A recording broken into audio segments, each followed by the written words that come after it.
Bonjour, je voudrais raconter dans cette vidéo la vie de Sainte Joséphine Bakhita. Ce n'est pas n'importe quelle vie, c'est une de ces rares vies de saints qui, on pourrait le dire, a été donnée par Dieu comme une sorte de prophétie en elle-même. C'est étonnant parce que quand on la regarde, non seulement on a comme une sorte de parabole de toute l'histoire de l'humanité, comment l'humanité peu à peu s'est libérée des esclavages vers la vie éternelle et comment le Christ a réalisé cette libération particulièrement sur terre et dans l'autre monde.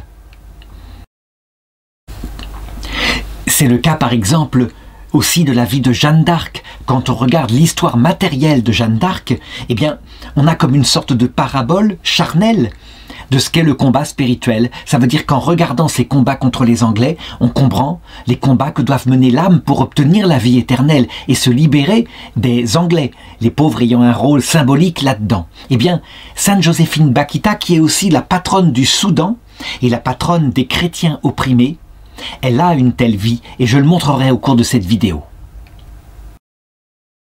Alors, d'abord, avant de regarder comment cette petite esclave a été libérée de toutes les manières possibles par le Christ, je voudrais rappeler un petit peu ce que c'est que l'Église ou l'histoire de l'Église par rapport à l'esclavage. En réalité, il faut distinguer deux choses. D'abord, une doctrine universelle, indépendante des temps et des lieux, et qui n'a été définie au sens solennel du terme, vraiment, que par le Saint Concile œcuménique Vatican II, à savoir que l'homme est une personne créée par Dieu, et donc l'homme est fait pour la liberté, c'est évident.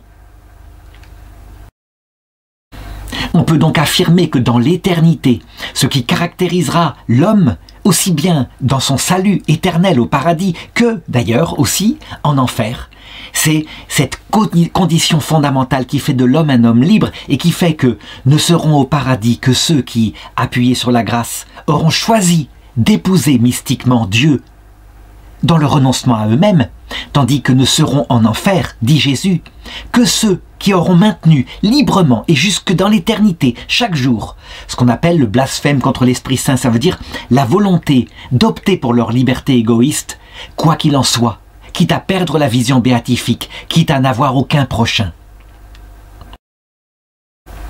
Ceci dit, cette doctrine qui définit l'homme et qui, je dirais presque, peut être découverte d'un point de vue philosophique, eh bien, elle n'a pas été comprise au niveau pratique par l'Église tout le temps.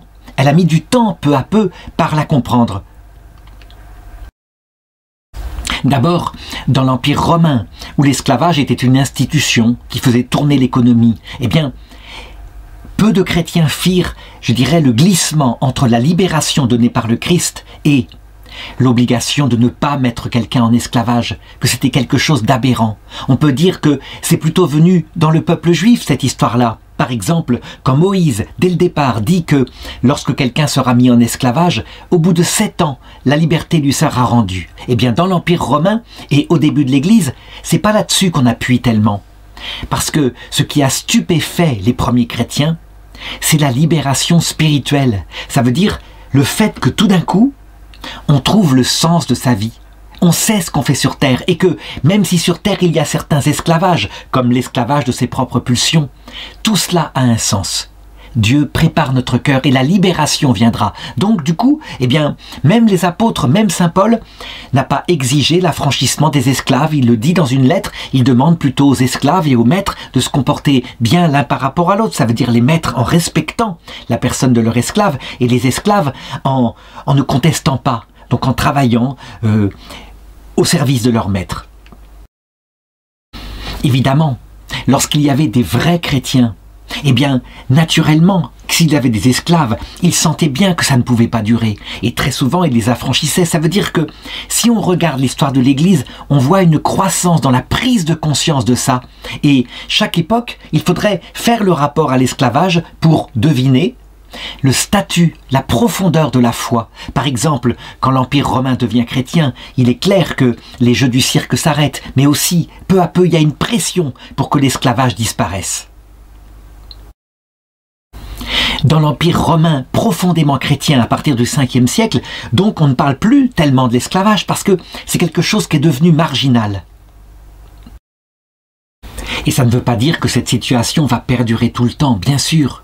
De même que la charité se refroidit et que l'histoire de l'Église est un cycle de décadence suivi de renouveau profond. Eh bien, on voit l'esclavage revenir par moments, ou alors être condamné par moments, en tout cas par les papes. On peut citer par exemple la lettre en 873 du pape Jean VIII qui demande que les esclaves qui ont été vendus par les Grecs en Sardaigne soient affranchis. Mais on le voit, c'est un acte ponctuel. Au XVe siècle, on peut le dire, il y a un grand moment de refroidissement de la charité qui va particulièrement s'exercer au XVIe siècle et ce qui provoque, même chez des chrétiens, la remontée de l'esclavage, c'est la convoitise, c'est une façon de s'enrichir. Produire des biens comme ça gratuitement en volant des personnes, c'est quelque chose qui est tentant pour celui qui est habitant de la terre. Et donc on voit par exemple le pape Eugène IV en 1435 qui demande que les chrétiens portugais qui ont, je dirais, conquis les Canaries, c'est une île au large du Portugal, et qui ont réduit la population en esclavage, ceci s'arrête. C'est indigne, dit le pape. Il n'empêche que, on peut dire qu'à partir de la découverte du Nouveau Monde, c'est la convoitise, la recherche de l'homme qui préside aux mœurs, et en même temps l'évangélisation, mais pour répandre sa civilisation chrétienne. Et là, les papes, ils ont de moins en moins de pouvoir. Et donc, on voit, quand le Nouveau Monde est conquis, parce que les maladies détruisent ces peuples, ça veut dire qu'ils sont très faibles, ils ne peuvent pas se défendre, eh bien, la puissance des Occidentaux, des Portugais, des Espagnols, les réduire en esclavage, durement. Comment procéder autrement? Ils sont si faibles. On verra tout de même des dominicains qui dénonceront ça au pape et l'empereur Charles Quint et le pape lui-même qui condamneront ces procédés, ces mauvais traitements faits aux Indiens, etc. Mais pourquoi? Eh bien, pour permettre que des esclaves soient pris en Afrique noire, où là, ils sont beaucoup plus forts au niveau de la santé, ils ne meurent pas de maladie. On le voit bien, les choses sont floues au niveau pratique, mais au niveau de la doctrine, il est certain que l'idée que ce sont des personnes humaines, que le Christ est mort pour elles, eh bien, est un contrepoint. Et donc, de plus en plus, tire l'Église à prendre conscience qu'on ne peut pas tolérer n'importe quoi.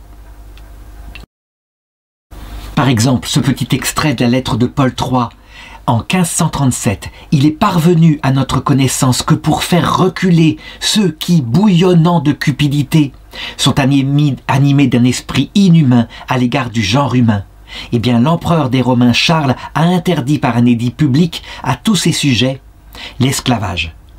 Donc il y a véritablement un combat spirituel, une bataille qui se passe dans les âmes à cette époque-là. Et il ne faut pas chercher. Ce combat, il porte sur les deux finalités que se donnent les hommes. Ils veulent servir Dieu et Mammon en même temps. Dieu et l'argent, mais on ne peut pas. L'argent pousse à mettre des êtres humains en esclavage et Dieu pousse, parce qu'il touche le fond de l'âme, à ne pas faire une telle indignité.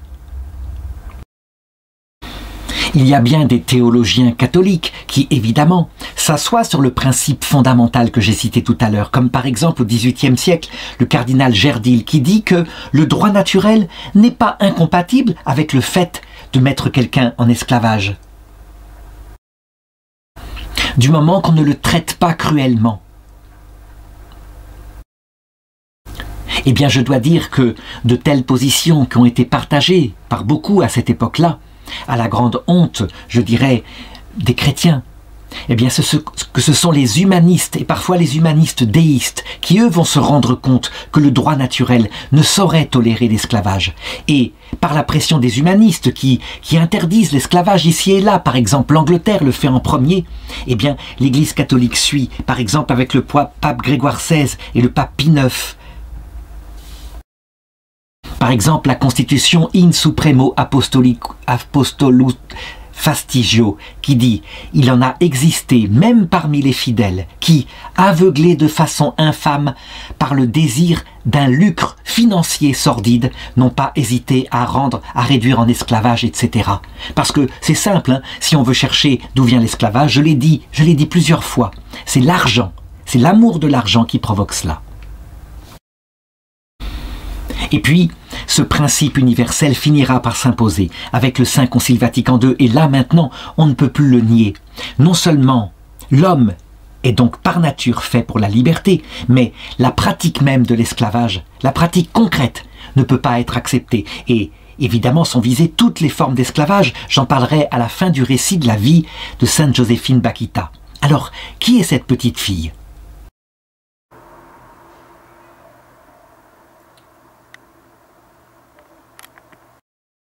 Eh bien, elle est née en Afrique, au-dessous du Sahara, au Soudan très exactement. Et le Soudan, c'était pas n'importe quel pays. C'est un pays qui a été d'abord une partie de l'Égypte antique, donc qui a connu la religion de l'Égypte antique, avec en particulier le culte d'Isis et d'Osiris, qui libérait les esclaves, qui donnait à la femme la même dignité que l'homme. Donc quelque chose qui, à l'époque de l'Antiquité, avait véritablement affiné un pays par rapport aux autres pays du monde. Quand le christianisme est arrivé, eh bien, on peut dire que l'Égypte et le Soudan sont devenus tout naturellement chrétiens, en gardant évidemment ici et là de grandes régions animistes, ça veut dire des religions anciennes qui datent du Paléolithique et où on considère que chaque chose a une âme et que tout le monde se retrouvera avec les animaux dans l'autre monde où nous attend le grand esprit, le créateur de toutes choses. Durant toute son histoire, le Soudan, noir de peau, a été très souvent dominé et conquis par le pays qui est au nord, à savoir l'Égypte, qui était plus puissante. Eh bien, la chose dure jusqu'à l'époque contemporaine. Ça veut dire que le Soudan, très pauvre, avec une culture primitive, est souvent dominé par des Arabes qui viennent d'Égypte et qui, très souvent, au nom de l'islam, maintiennent sa population en esclavage. Cette dépendance par rapport à l'esclave, eh bien, elle date en fait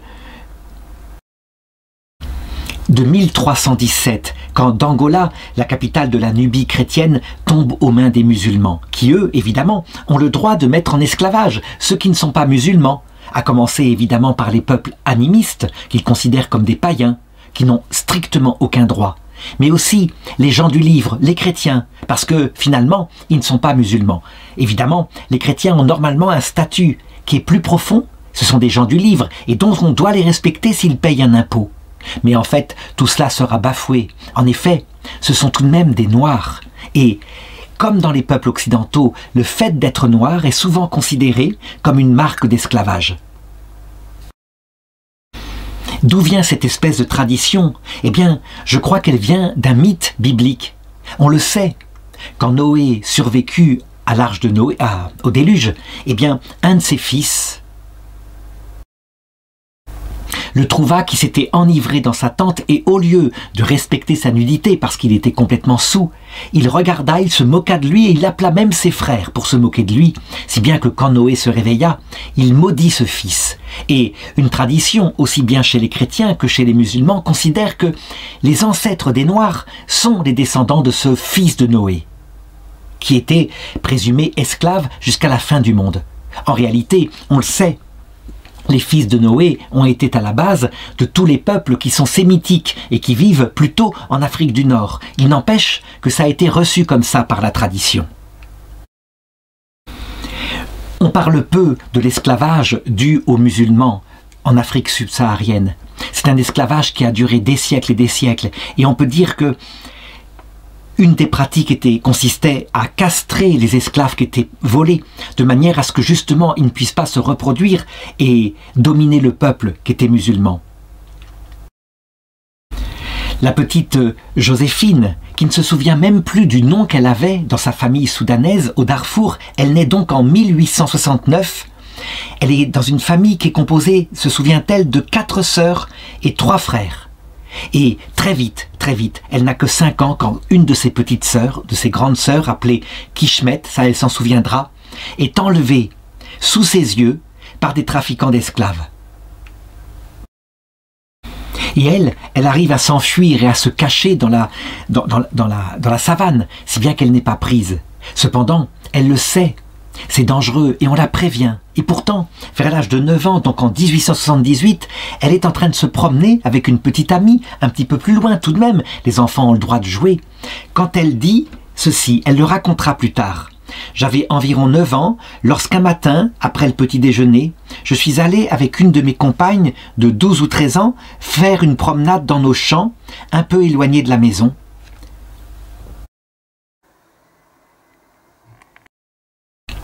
Et là, nous avons été abordés par 2 hommes qui nous ont paru très gentils, qui ne nous menaçaient pas, mais qui nous demandaient des renseignements et qui, à un moment donné, nous ont dit de les suivre.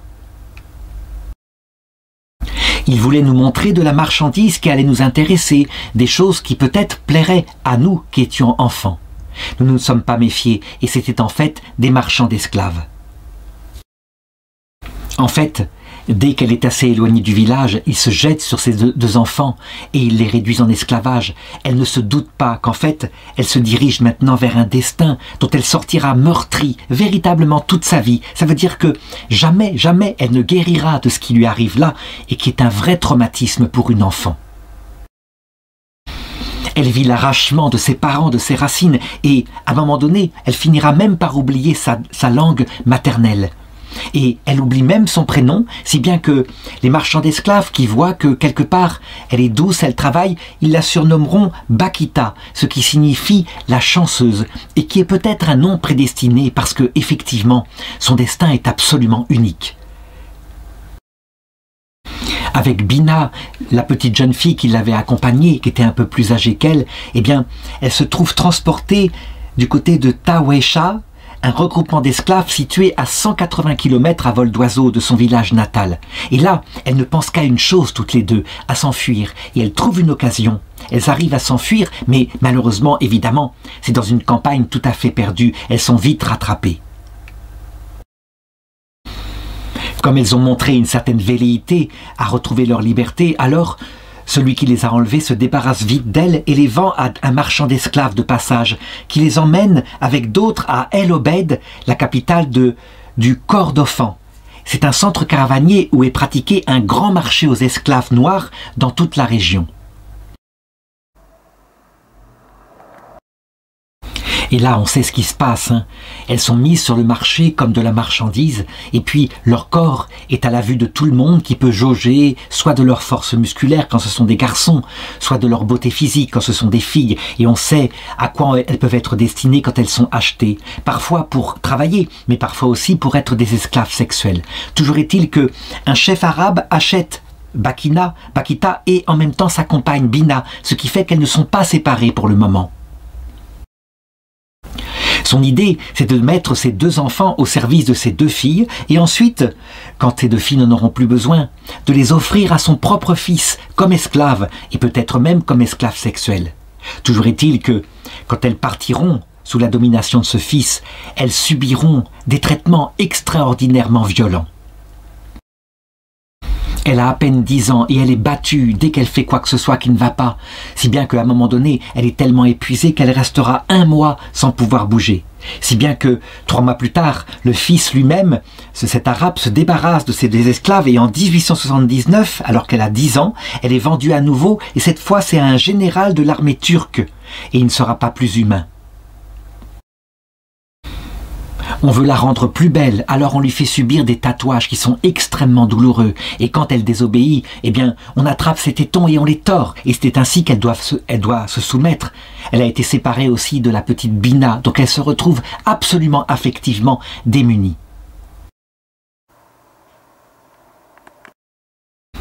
Alors on pourrait se dire qu'avec un tel traitement, un tel esclavage, où la cruauté eh bien, remplace la cruauté d'un autre, les femmes étant tout aussi cruelles que les hommes, etc.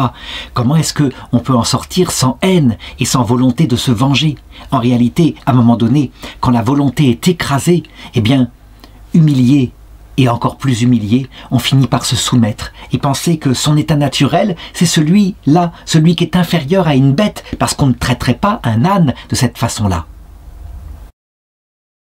Évidemment, les marques sur son corps, puisqu'on l'a tatoué en la lacérant, c'est comme ça qu'on faisait à l'époque, c'est-à-dire qu'on fait une coupure profonde, on met du pigment noir, on referme, et c'est ça, ces tatouages qu'elle subit.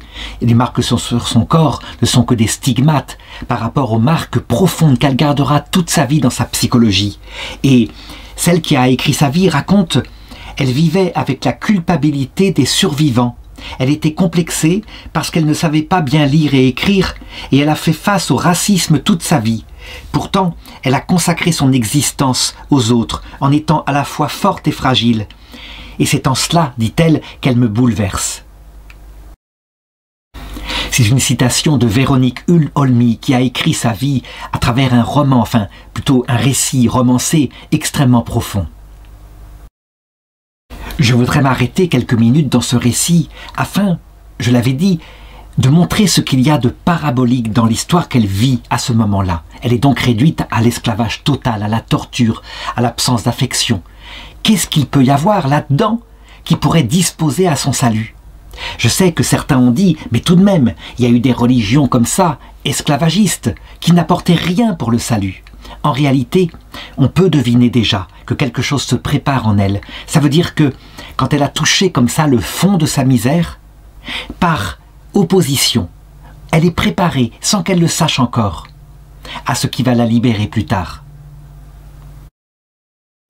De la même façon, si on se demande comment Dieu a-t-il permis pendant toute une partie de l'histoire de l'humanité, et peut-être même à l'époque de Moïse, avec la loi de Moïse, des lois mauvaises, des lois qui ne sauvaient pas, des lois qui rendaient l'homme esclave de commandements absurdes, eh bien, c'était la même sagesse qui présidait. En réalité, le cœur de l'homme était préparé, non pas positivement par des pas en avant, mais plutôt en touchant ce que c'était que la misère. Et du coup, quand le Christ apparaissait, quand la soif du Sauveur était venue dans le cœur, il y avait une vraie libération qui se faisait avec une ferveur étonnante.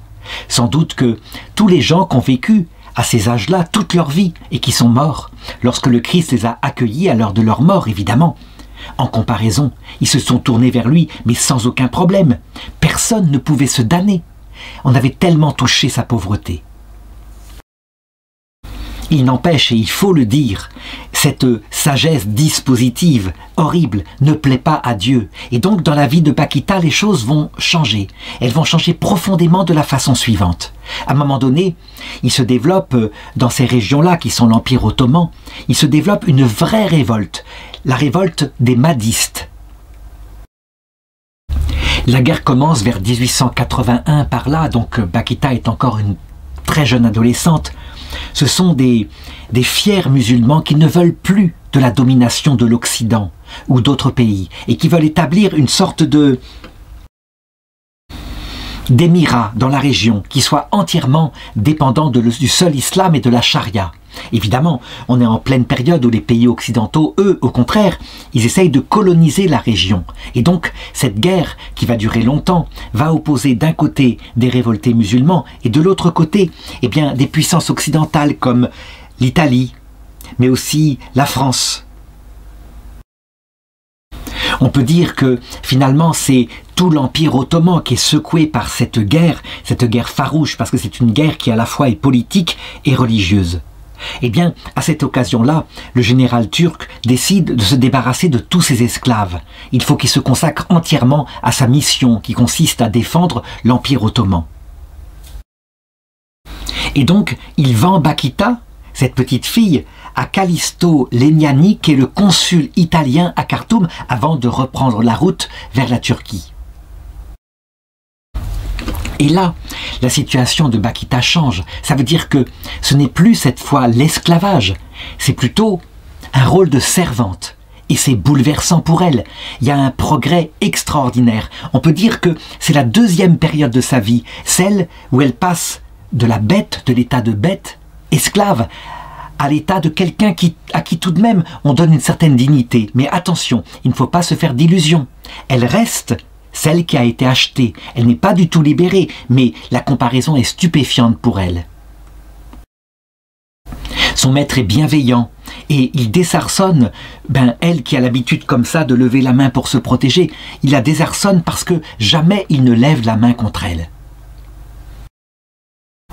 Et elle le dira plus tard, elle le racontera lorsque la supérieure des religieuses, où elle se consacrera à Dieu, lui demande d'écrire sa vie. Elle dit « J'avais à peu près 14 ans vers 1883 et le nouveau maître était assez bon et il se prit d'affection pour moi. Et je n'eus plus de réprimande, de coups, de châtiments, de sorte que devant tout cela, j'hésitais encore à croire à tant de paix et de tranquillité. » Et elle continue en disant « Je n'étais pas encore libre, mais les choses commençaient à changer. Fini les fouets, les punitions, les insultes, bref, 10 ans de traitement inhumain venaient de cesser. » Cette vie-là va durer 2 ans et à un moment donné, eh bien, le consul lui-même est obligé de quitter le pays parce que la guerre est en train de s'étendre et donc de retourner en Italie. Et elle le supplie de l'emmener avec lui et lui, il accepte. Et donc il la prend avec elle, ils prennent le bateau et ils se retrouvent en Italie. Et là, évidemment, il ne peut pas la garder comme cela. Alors, il faut noter chaque mot. Il en fait cadeau au couple Michieli, Augusto et Maria. Donc elle devient leur servante. Et pourtant ce sont des chrétiens. Elle n'est plus esclave, mais elle est servante dépendante. Elle n'a aucun papier, aucune liberté bien sûr, et elle les suit, elle est à leur service.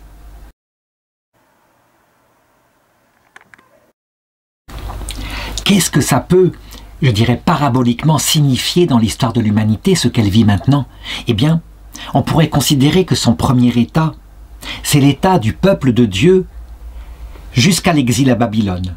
On peut dire que la loi de Moïse triomphe et c'est une loi d'esclavage. Et ensuite, après l'exil à Babylone, eh bien le peuple juif prend conscience de quelque chose de plus profond et sa relation à Dieu devient plus une relation de serviteur et non plus une relation d'esclave terrorisé. Il commence à se dire que la terre qu'il a perdue est peut-être le symbole d'une vie éternelle et donc à avoir une relation plus profonde. Mais ce n'est pas encore la liberté.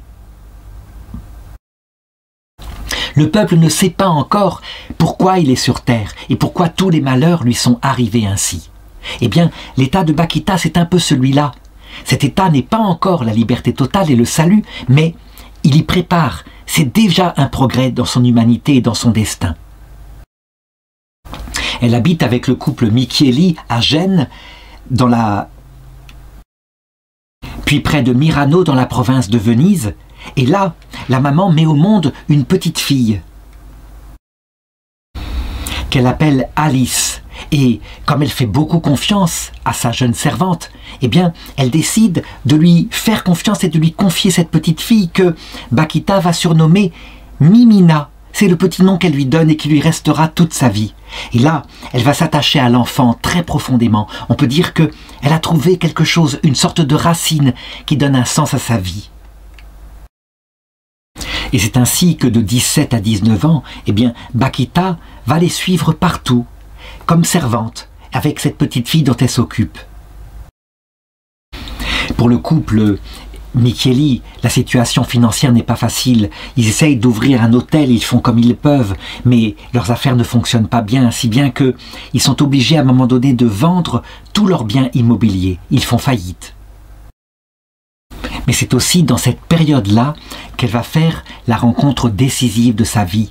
Elle est, je dirais, femme de chambre dans les hôtels que le couple Michieli essaye de tenir, et il y a là un homme qui a un grand cœur, qui est le gérant des biens de Turena Michieli. Il s'appelle Illuminato Cecchini. Et il prend en grande affection Bakita. Il décide aussi, parce que c'est un profond croyant, de lui parler du Christ. Il faut reconnaître que le couple Michieli n'a jamais pris l'initiative de lui parler du Christ. Elle reste de ce point de vue-là complètement, je dirais, inculte. Elle ne connaît pas le salut. Elle a gardé peut-être quelques restes de sa tradition antique. Cet animisme ancestral qui lui disait qu'il fallait attendre, que la vie avait un sens. Et elle le racontera dans son livre.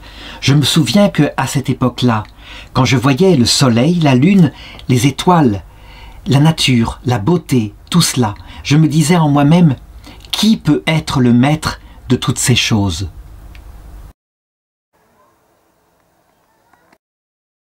Et puis, elle a découvert aussi qu'il pouvait y avoir chez les hommes de l'humanité. Par exemple, elle est stupéfaite du fait que, en Italie, on ne vole pas les enfants. Elle qui, au début, eh bien, voulait protéger sa petite fille, sa petite Mimina, de peur qu'elle soit toute seule dans la rue, que quelqu'un vole son berceau. On lui signale que ça n'arrive pas ici. Et c'est quelque chose qui est aussi une découverte. Et quant à Illuminato, il commence à lui parler du Christ. Il lui parle de ce Dieu qui est venu sur terre et qui, non seulement a voulu libérer l'homme, mais est mort sur la croix pour révéler qui était son père. Et lui donne d'ailleurs un crucifix, un très beau crucifix. Pour elle, c'est un trésor, elle n'a jamais eu de bien. Et donc, elle le cache sur elle tout le temps. Elle a peur que sa maîtresse ne lui vole, tellement c'est un bien précieux. En 1888, elle a maintenant 19 ans, et les affaires du couple Michieli ne s'arrangent pas. Et donc, il leur faut laisser leur fille sous la responsabilité de religieuses, qui s'appelle l'Institut des catéchumènes de Venise et qui est généré par l'ordre des Canossiennes.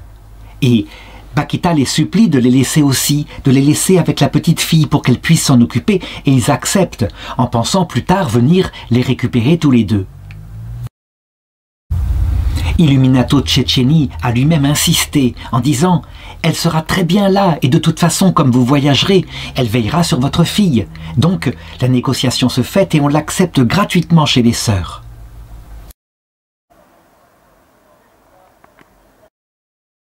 Jamais Illuminato Cecchini ne l'abandonnera. Lui, c'est un chrétien profond. Et d'ailleurs, il est aussi l'ami d'un cardinal italien.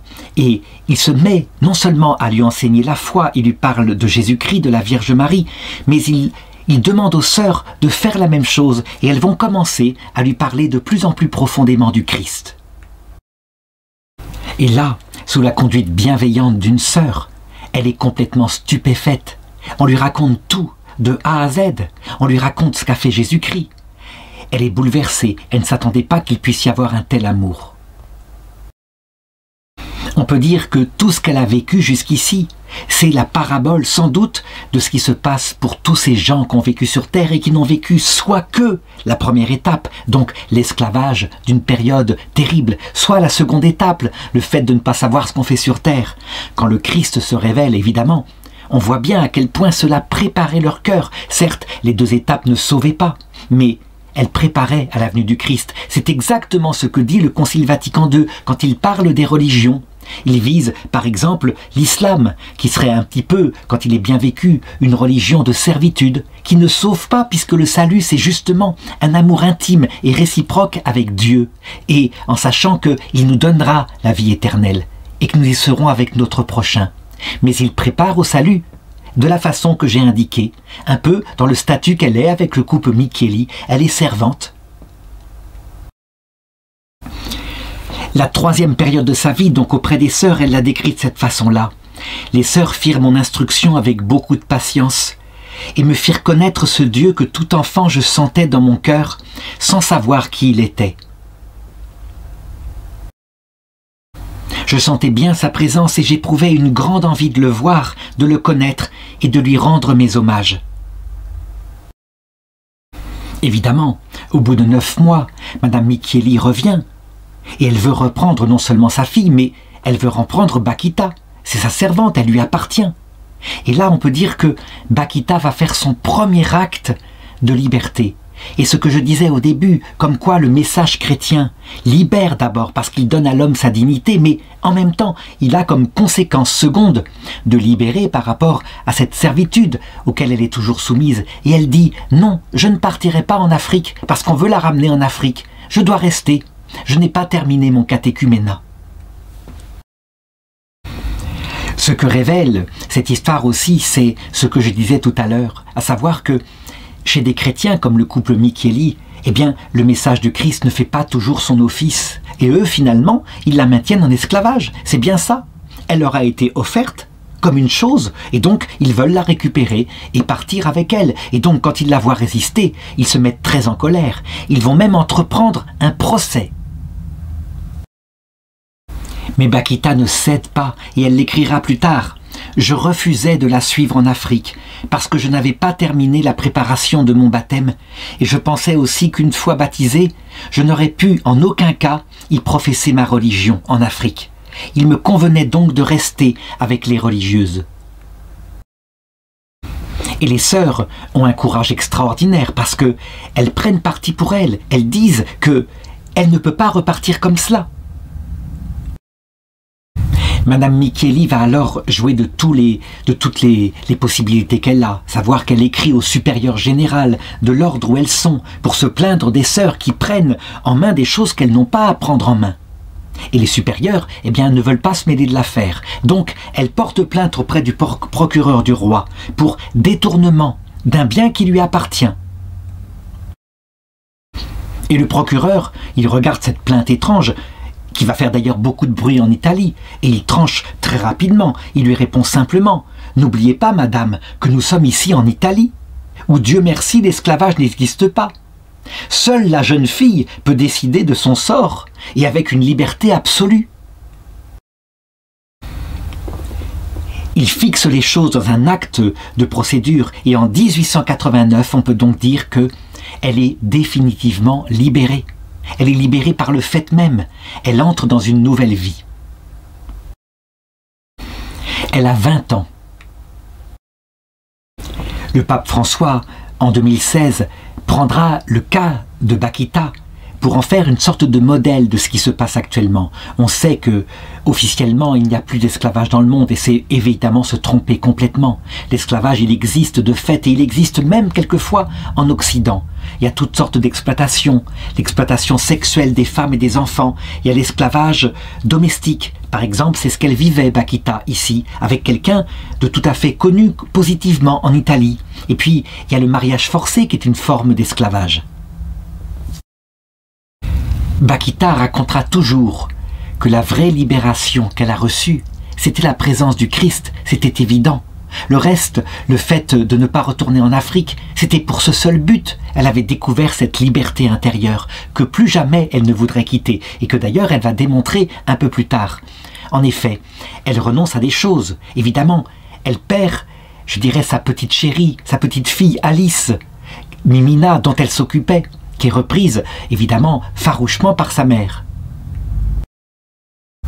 Mais elle gagne en échange des frères, des sœurs, des pères, et la persécution, comme l'avait promis le Christ.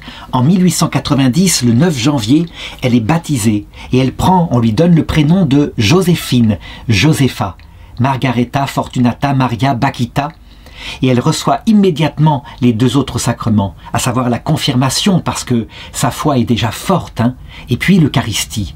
Et c'est le plus beau jour de sa vie.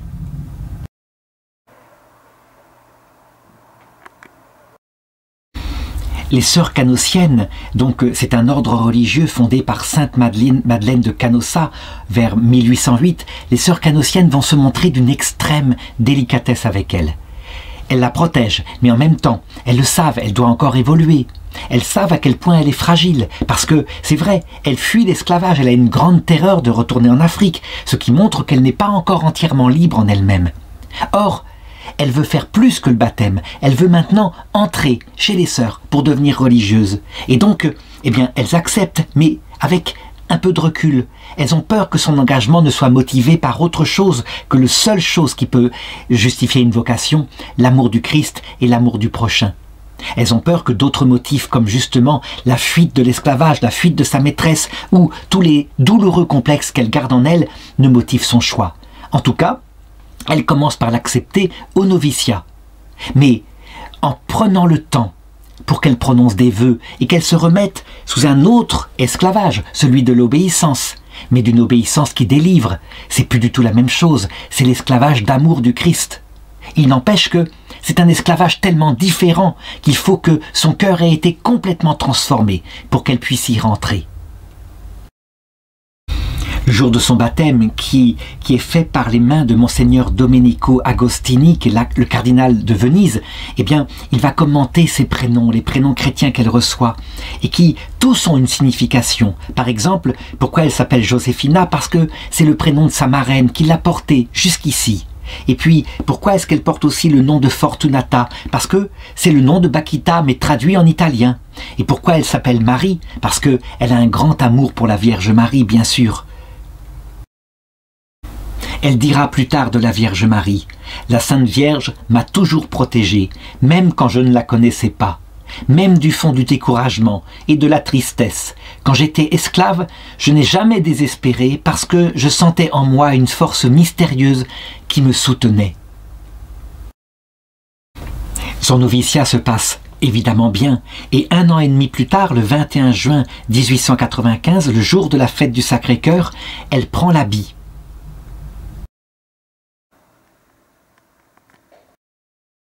Et encore 1 an et demi plus tard, le 8 décembre 1896, à Vérone, elle prononce ses premiers vœux, donc juste des vœux simples, pas encore une profession perpétuelle. Alors que le jour de son baptême, elle avait reçu la médaille des filles de Marie, elle reçoit maintenant une autre médaille, la médaille de Notre-Dame des 7 douleurs. Et ça aussi, c'est très important à considérer. En effet, il ne faut pas s'attendre, quand on est libéré par le Christ, que les choses vont se passer maintenant dans la parfaite joie. Non, il y a encore des travaux à faire et qui se font dans les mains de la Vierge Marie. Pour entrer dans la vie éternelle, il ne suffit pas de l'aimer de tout son cœur et d'être reconnaissant de la libération qui a été faite. Il faut aussi, absolument, passer par la croix, parce que personne ne peut voir un tel Dieu qui est mort pour nous sur la croix sans devenir un peu comme lui. On ne supporterait pas la vision béatifique. On pourrait dire que Bakita a beaucoup souffert et donc elle n'a pas besoin de la médaille de Notre-Dame des douleurs. Si, il y a un cheminement intérieur qui doit se faire, une mort acceptée, et alors elle pourra entrer dans la vision béatifique.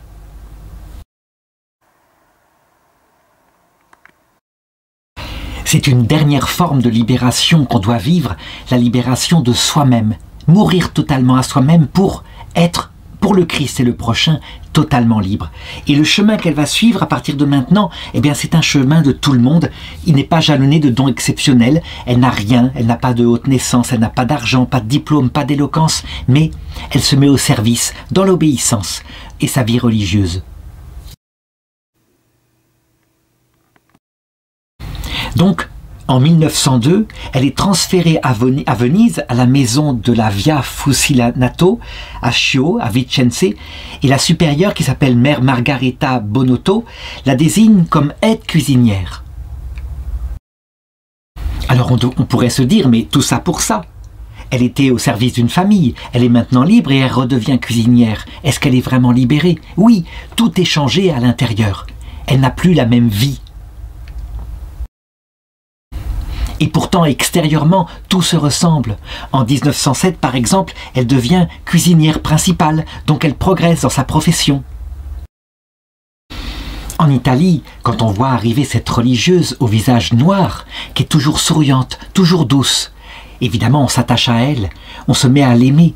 Mais ce n'est pas tout le cas de tout le monde. Les enfants, par exemple, eh bien, la considèrent comme trop gentille, et donc quelquefois, eh bien, ils se moquent un peu d'elle. Si bien que les enseignants de l'école où elle est, eh bien, aiment à raconter son histoire, cette histoire bouleversante, pour bien montrer aux enfants que, si extérieurement, elle n'a rien pour briller, alors intérieurement, ils devraient considérer ce qu'elle a vécu, et qui est absolument unique, si bien qu'ils se mettent eux aussi à la respecter profondément. Sa vie, ça consiste simplement à suivre la règle, et elle ne le fait pas par l'habitude qu'elle a eue de l'esclavage. Non, elle le fait cette fois vraiment par amour du Christ. Ça veut dire qu'elle a une intériorité profonde, et une sœur dira d'elle, même à la cuisine, elle se comportait comme à l'église. Ça veut dire que sa vie était une prière permanente. En 1910, elle a maintenant 40 ans, la mère Fabretti lui demande d'écrire sa vie, le récit complet de sa vie, parce qu'elle veut s'en servir comme d'un témoignage, parce que ça lui paraît quelque chose de très très bouleversant. Et elle accepte dans l'obéissance, on l'aide bien évidemment. On pourrait dire qu'avec le temps et les preuves qu'elle a faites, eh bien, on pourrait lui permettre de prononcer ses vœux perpétuels. Les autorités ecclésiastiques préfèrent encore attendre. Elle le prend comme ça, elle le prend comme ça vient. Ça pourrait être une humiliation pour elle, mais non. Elle le prend vraiment comme un don de Dieu, parce qu'on ne veut pas qu'elle s'engage pour un autre motif que celui que j'ai indiqué. En Italie, on l'aime de plus en plus et on lui donne maintenant le nom de la petite mère noire. Lorsque la guerre 14 éclate, évidemment, l'Italie peu à peu y rentre et elle connaît ses premiers morts. Donc, dans le nord de l'Italie où elle est, eh bien, très vite, la maison devient un hôpital militaire. Et là, elle va manifester un extrême dévouement. On peut dire que l'ordre de la charité où elle appartient, véritablement, est une seconde nature pour elle. Elle est de toutes les tâches et on lui en donne et elle accepte tout. Par exemple, elle fait fonction suivant les besoins de cuisinière, de sacristine, d'aide infirmière. Elle tient aussi la loge de la concierge et elle s'occupe je dirais sans arrêt, des blessés qui arrivent. Les élèves qui la voient à la porte sont ravis d'être accueillis par elle et par son bon sourire. Elle n'est que bonté, c'est ça qu'elles peuvent dire d'elle. Et ce n'est qu'en 1927, à l'âge de 56 ans, que enfin, eh bien, les autorités ecclésiastiques admettent qu'elle puisse prononcer maintenant ses vœux perpétuels. Elle a fait ses preuves, hein, comme si elle avait besoin de les faire. Et donc,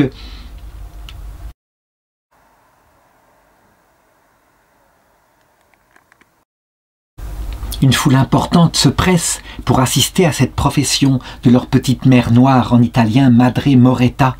Et elle a une seule parole pour tous. Soyez bons, aimez le Seigneur, priez pour ceux qui ne le connaissent pas encore. Voyez comme est grande la grâce de connaître Dieu. Et elle en sait quelque chose, elle qui a connu toute l'histoire de l'humanité dans son histoire comme je l'ai raconté. Il va lui tomber d'ailleurs à partir de 1933, elle a maintenant 62 ans, et que son livre a été écrit, un rôle qui va vraiment être pour elle une souffrance. En effet, elle va être mise en avant. En effet, les sœurs veulent, avant la Seconde Guerre mondiale, elles veulent faire connaître l'importance des missions, et les missions en particulier en Afrique.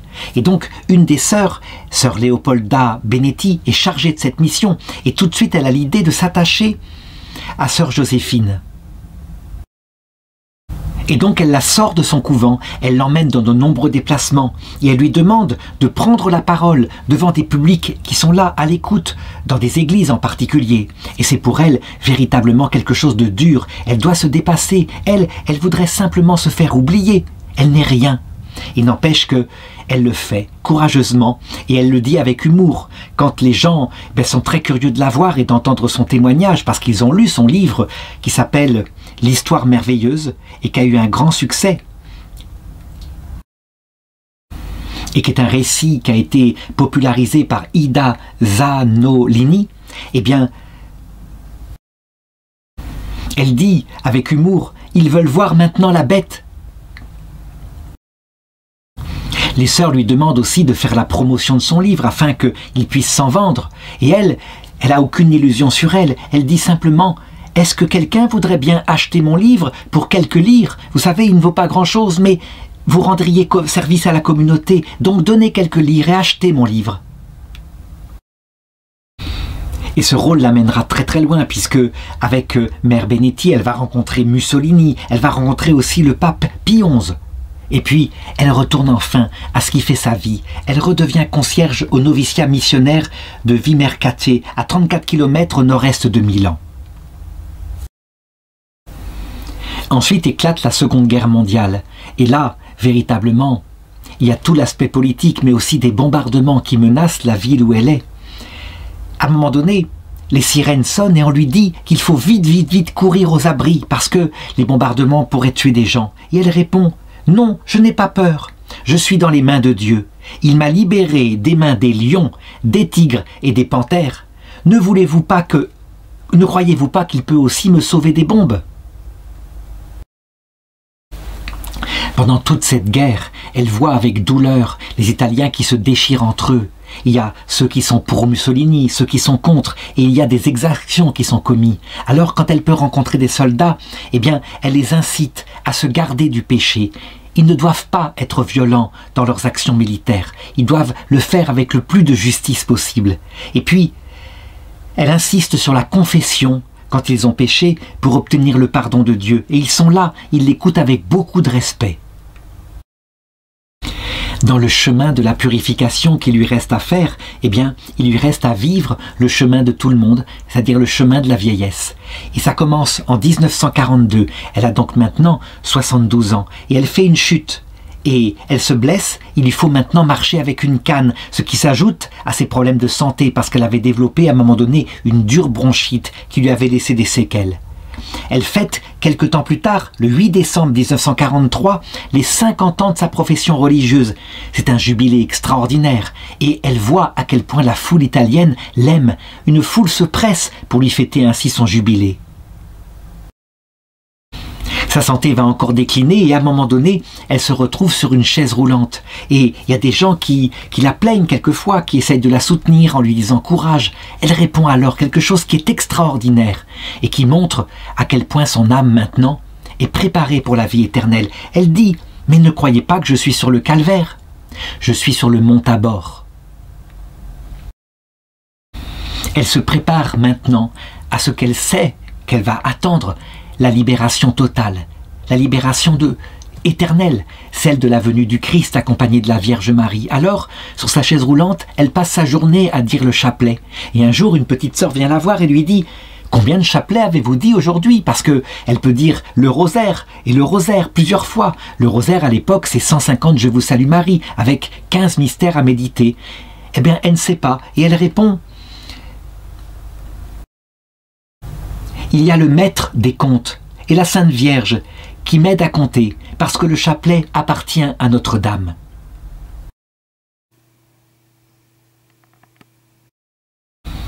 Elle n'aspire plus qu'à la vie éternelle et on la voit qui, dans ses regards, rajeunit de jour en jour alors que son corps se dégrade.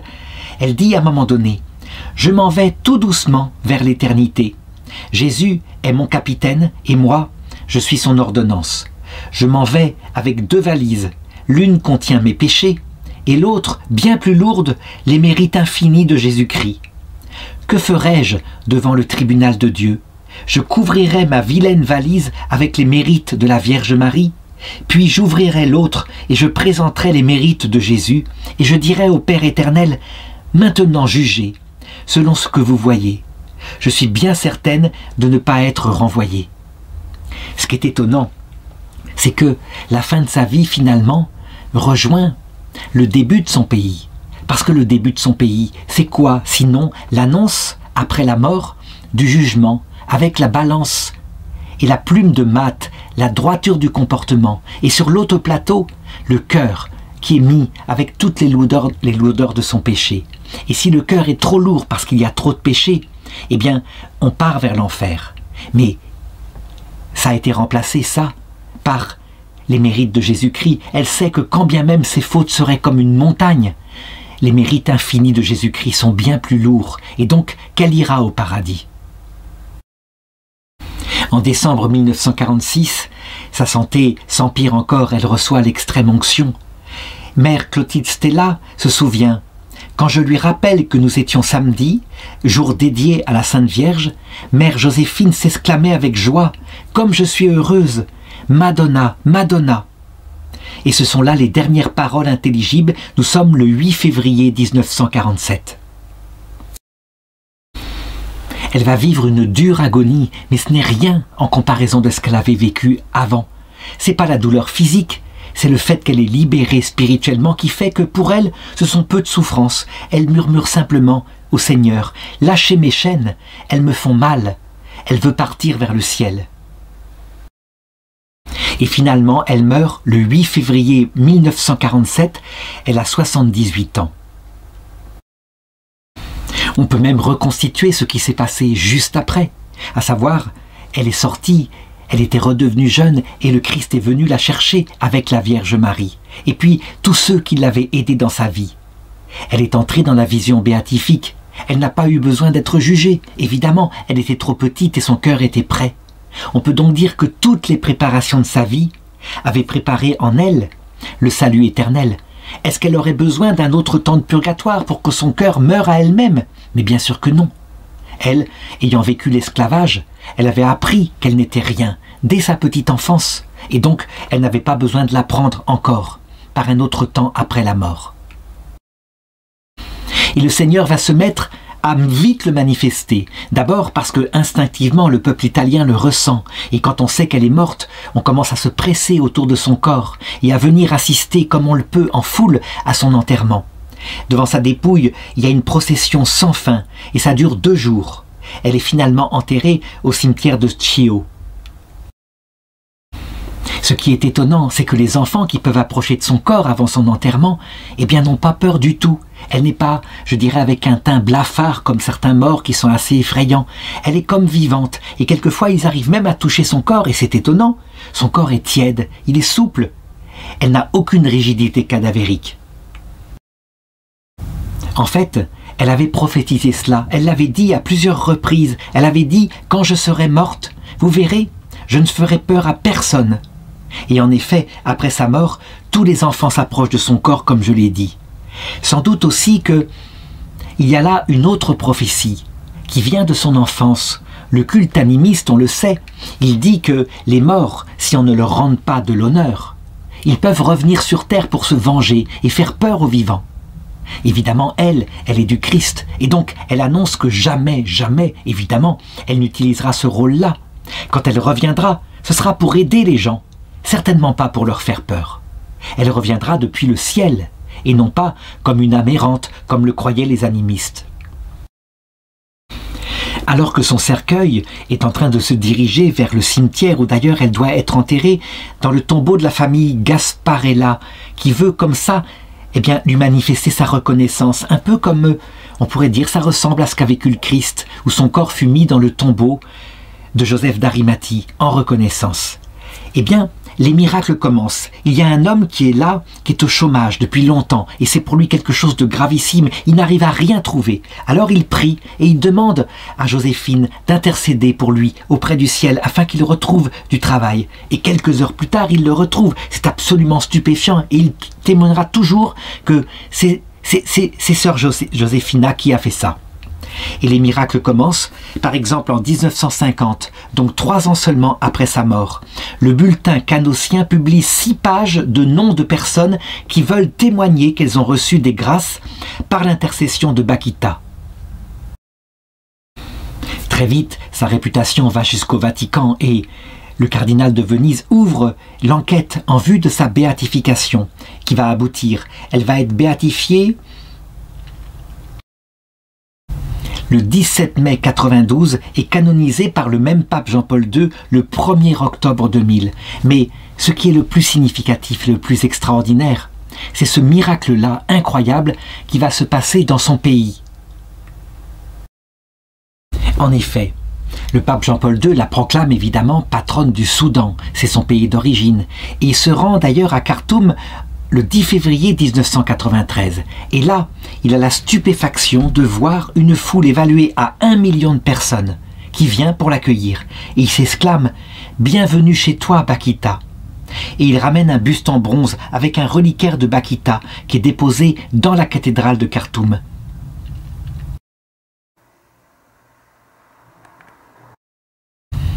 C'est une visite qui pourtant est très dangereuse parce que, on le sait, le Soudan du Nord est musulman. Le Soudan du Sud, la foi chrétienne s'est développée. Elle n'avait jamais complètement disparu, mais elle se développe de plus en plus. Et donc, il y a des menaces d'attentats venant des fondamentalistes musulmans. Malgré les menaces et les pressions, on estime qu'1 tiers de la population de Khartoum vient voir le pape.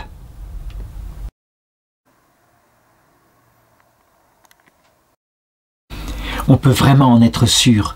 Les Africains sans doute avaient besoin d'un modèle venant de chez eux, eux qui avaient souffert tellement pendant des siècles de l'esclavage, aussi bien venant des musulmans que des chrétiens à une certaine période.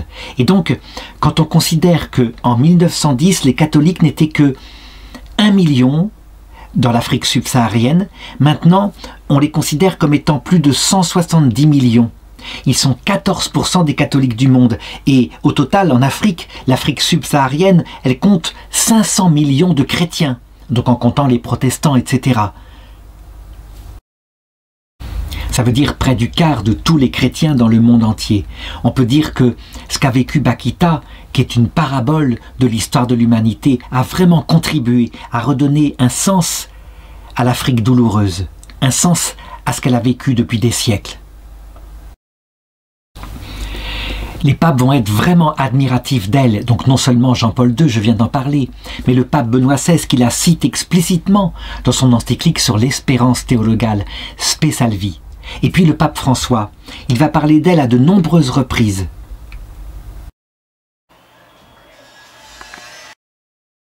Il va faire plus que ça parce que il l'a pris publiquement sur la place Saint-Pierre. Il dit « En leur nom, ô Bakita, intercède auprès du Dieu de la miséricorde afin que les chaînes les chaînes et les prisons puissent être rompues.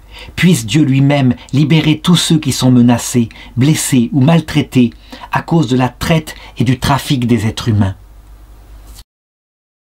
Il termine en disant « Je te supplie, ô Bakita, de prier et d'intercéder pour chacun de nous, afin que nous ne tombions pas dans l'indifférence, afin que nous ouvrions les yeux et puissions regarder les misères et les blessures de tant de nos frères et sœurs, privés de leur dignité et de leur liberté, et écouter leurs cris d'aide. Amen. »